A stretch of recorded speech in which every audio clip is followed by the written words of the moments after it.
قاضی عبدالرحیم صاحب اور زبان اور مذہب ایک جائزہ انہوں کا موضوع۔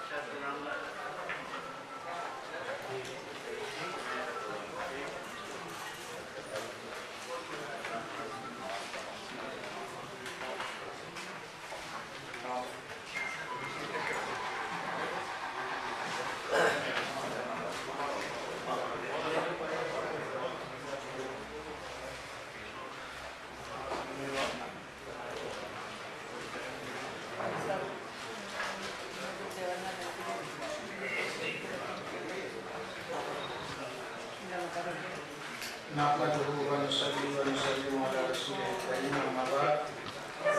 أعوذ بالله من الشيطان الرجيم بسم الله الرحمن الرحيم وعلم آدم الأسماء كلها ثم عرضهم على الملائكة فقال أنبئوني بأسماء هؤلاء صدق الله العظيم وقال النبي صلى الله عليه وآله وسلم كلكم لآدم وآدم من تراب لا فضل لعربي على أجمي ولا لأجمي على عربي ولا لأسود على أبيض ولا أبيض على أحمر التفاضل بالتقوى أو كما قال النبي صلى الله عليه وآله وسلم قال الله تبارك وتعالى في شأن وتوقير نبيه وحبيبه صلى الله تعالى عليه وعلى آله وصحبه أجمعين وبارك وسلم أعوذ بالله من الشيطان الرجيم إن الله وملائكته يصلون على النبي يا أيها الذين آمنوا صلوا عليه وسلموا تسليما الصلاة والسلام عليك يا سيدي يا رسول الله وعلى آلك وأصحابك يا سيدي يا نبي الله۔ حمد و ثنا کے بعد اور قرآن پاک اور حدیث شریف بیان کرنے کے بعد میں ان سارے لوگوں کا شکر گزار ہوں جن لوگوں نے کوشش کرتے ہمارے اکابر کی یاد ہمیں دلائی اور ہمیں پتہ چلا کہ ہماری تہذیب و تمدن اور ہماری بود باش دنیا کے کسی بھی انسان سے کم نہیں ہے۔ ہندو بولنے والے لوگ جہاں کہتے ہیں کہ بڑی روایات ہیں اور اشار قربانی میں یاقی مسالات میں، اور میں محترم مکرم اپنے انتہائی واجب التکریم بھائی ضیاء الدین صاحب سے سچے سچے کلمات جو لوگوں کے گھروں کے مطابق اور زمین کے مطابق انہوں نے بیان فرمائے، ان پر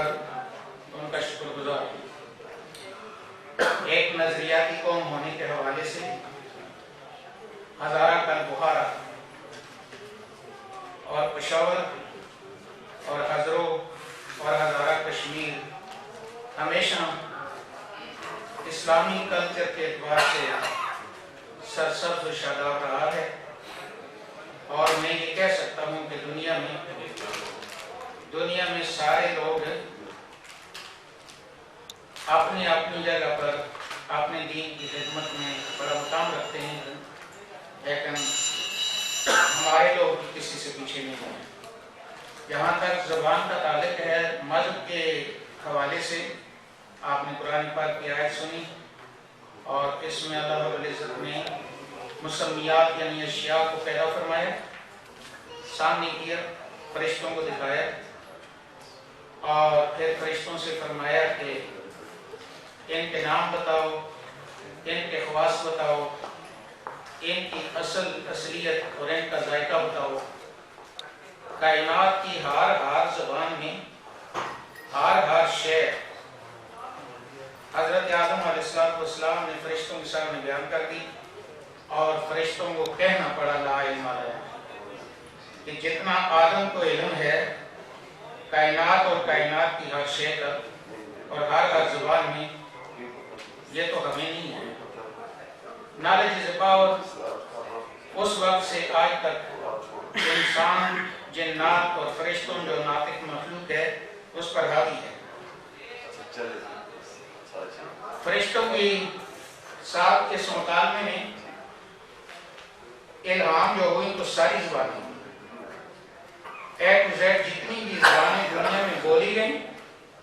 بولی جا رہی ہیں اور قیامت تک بولی جائیں گی، یہ ساری کی ساری اللہ تعالیٰ کی طرف سے الہام ہیں۔ ان کی ابتدا برابر ہے الہام میں، ظہور ان کا اپنے وقت میں ہوا، کیونکہ مرور ازمنہ اور امکنہ کی وجہ سے تاثیر و تاثر ہوتا ہے، اجتماعی قوتیں آتی ہیں، لوگوں کی تہذیب بدلتی ہیں، لوگوں کے سارے معاملات بدلتی ہیں، ایسی زبانوں پر بھی اثر ہوتا ہے، نئی زبانیں جنم لیتی ہیں۔ اس لیے یہ زبان، ہندکو زبان میرے اندازے کے مطابق، اور میں اس پر کام کروں گا کہ یہ ہندوستان کے پہاڑی علاقوں میں بدھ مت جو ان کا مذہب تھا اس کی زبان ہے۔ چائنا سے اس نے ٹریول کیا ہے اور یہ زبان ترکی گئی ہے۔ ترکی میں ہندکو زبان کے تقریباً 40% لفظ استعمال ہو رہے ہیں، جیسے ہم بوزنا کہتے ہیں، یہ ساری چیزیں اس میں موجود ہیں۔ اور پھر ترکی سے یونان جو اس کے ساتھ ہے، اور یہ سارے علاقے متاثر ہوئے ہیں۔ ہندکو زبان چونکہ بدھ مت کی رہی ہے اور دنیا کی تہذیبوں میں علمی طور پر ٹیکسلا جو ایک علمی تہذیب تھی، اس کا ثانی ہوئی قدیم ازمنہ سے، اس لیے یہاں لوگ اس لیے بھی آتے تھے کہ یہ علاقہ صاف پانیوں کا علاقہ ہے، آب و ہوا اچھی ہے، اور پھر یہ کہ یہ ساری دنیا کا مرکز ہے۔ جتنی بھی لوگ گزرتے ہیں ٹیکسلا سے گزرتے ہیں، آتے جاتے ہیں، لہذا یہاں بڑی بڑی تہذیبیں پھر بعد میں ہندوؤں کی رہیں، سکھوں کی رہیں، مسلمانوں کی رہیں، لیکن زبان کو بقا کی ضمانت ہمارے مذہب میں دی۔ جیسے ضیاء الدین صاحب نے بھی ایک جملہ استعمال فرمایا، زبان مٹ جاتی ہے، نئی زبان آتی ہے، وہ زبانیں پوری ہوتی ہیں جو الہامی طور پر اتری ہیں اللہ کی طرف سے، وہ پوری ہوتی ہیں، لیکن وہ زبانیں آنے میں تو آ جاتی ہیں، جانے میں جاتی نہیں ہیں، جو اس الہامی کتاب کی زبانیں اور اس کی تشریح اور تفسیر کی زبانیں بن گئی، جس کی ضمانت اللہ نے اپنی کتاب میں خود دی ہے۔ اس لیے آج آپ نے دیکھا کہ آپ کے سامنے قرآن پاک کا ترجمہ نظم اور نثر دونوں میں پیش کیا گیا، اور اس زبان کی بقا میں بنیادی جو کردار ہے وہ علماء کا ہے۔ اور اس زمانے میں، جس زمانے میں تعلیم کا یہاں کوئی سسٹم نہیں تھا، علماء اس وقت بھی پڑھانے والے تھے، اور ہر گاؤں وہ ایک علمی مرکز ہوتا تھا۔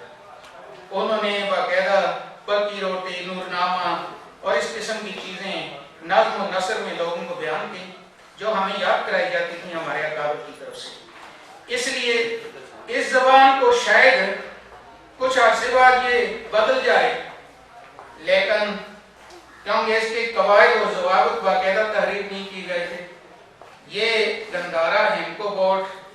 اور ہزارہ ہندکو اکیڈمی نے مہربانی کی، ہندکو بولنے والے لوگوں اور ان کی ماؤں کا احترام کیا اور ان کے رسم و رواجات کو تحفظ دیا۔ جتنے بھی لفظ ان لوگوں کے لیے اس کام کی وجہ سے میں بڑی بڑی شکریہ کے ادا کر سکوں، وہ لفظ چھوٹے ہیں اور ان کا کام بڑا ہے، اور اس میں جہاں سارے لوگوں کے بڑے بڑے کارنامے ہیں، ضیاء الدین کی ضیاء شاید قیامت تک باقی رہے گی، اور اس روشنی میں ہم آگے بڑھتے رہیں گے۔ اور آخر میں جب نبی پاک صلی اللہ علیہ وسلم کے سامنے تالیاں بجائی گئیں تو آپ نے فرمایا بخاری شریف، انما التصفیق للنساء، کہ تالیاں جو ہیں عورتوں کے لیے ہیں۔ اس لیے میں ایک مذہبی عالم دین ہونے اور علماء کا خاتمہ ہونے کی حیثیت سے گندھارا ساتھ متعلق ہو کر آپ نے دینی رہنمائی، میں فتویٰ باز تو نہیں ہوں لیکن نبی پاک کی سنت کے مطابق ہماری محفلیں ہونی چاہیے، یہ کسی کا فتویٰ نہیں ہے، پیارے آقا کا فرمان ہے۔ مجھے امید ہے کہ اس طرف توجہ دی جائے گی، سارے لوگ سنت کے مطابق داڑھی رکھیں گے، اور جس وقت نماز کا ٹائم آئے گا اذان ہوگی اور اس میں ہم نماز پڑھا کریں گے۔ اللہ تعالیٰ سارے وہ لوگ جو مرحوم ہو چکے ہیں یا موجود ہیں سب کو جزائے خیر دے، جو مرحوم ہو گئے گندھارا ہندکو بورڈ کے افراد ہوں یا وہ ہزارہ ہندکو اکیڈمی کے یا دیگر ہمارے علماء اور لوگ جو چار بسے ہیں، اللہ مغفرت فرمائے، جو باقی ہیں اللہ ان کو باقی رکھے، اور باقی رہنا اللہ اور اس کے رسول کے تعلق سے ہے جو کبھی نہیں مٹتے۔ اللہ ہمیں اس بڑے تعلق کو، مرنے کے بعد سارے واپس آ جاتے ہیں لیکن اللہ ساتھ ہی رہتا ہے، اس ذات سے دوری سے ہمیں محفوظ رکھے اور دشمن شر شیطان سے محفوظ رکھے۔ میں آخر میں آپ سارے لوگ سامعین کا شکر گزار ہوں، اور میں آپ سے درخواست کروں گا کہ اگر آپ کو یہ پتہ چل جائے کہ یہ مولوی دنیا سے چلا گیا ہے تو مغفرت کی دعا کر دینا، اور میں بھی دعا کروں گا کہ اللہ ہم سب کی مغفرت فرمائے، قبر آخرت درست فرمائے، اور جن عظیم لوگوں کی ہم اولاد ہیں اور ان کی بڑی بڑی اسلام میں بڑی بڑی خدمات ہیں، اللہ ان کو جزائے خیر دے۔ ضیاء الدین صاحب کی ضیاء کو اللہ دنیا آخرت اور قبر میں میرے ساتھ رکھے، اور 11ویں اور 12ویں یہ دونوں ہمیں آگے بڑھانے کی اللہ توفیق عطا فرمائے، اور ان کے ساتھ دل و جان سے مدد کی توفیق عطا فرمائے۔ زبان الہامی ہے، ام القلب سے نہ صرف بڑھتی ہے، جس سے باقی ساری زبانیں اللہ نے ترتیب دی ہیں۔ شکریہ، السلام علیکم۔